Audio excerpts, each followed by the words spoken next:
ಯಾರೇ ಅಕ್ಕ ಬೆಂಗಳೂರು ಕಾಯೋಳು ಅಮ್ಮನಿಗೆ ಅಮ್ಮ ಅಣ್ಣಮ್ಮ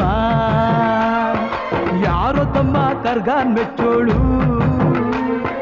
ಮಲ್ಲಿಗೆಯ ಮುಡಿಯೋ ಅಣ್ಣಮ್ಮ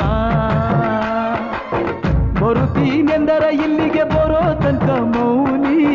ಕೊಡುತ್ತೀನೆಂದರೆ ಹರಕೆ ಕೊಡೋ ತನಕ ಕೋಪಿ ಆಡಿದ ಮಾತನ್ ಮೀರ್ದಿರೋ ಭಕ್ತರ ಇವಳಿಗೆ ಇಷ್ಟ ಇಷ್ಟ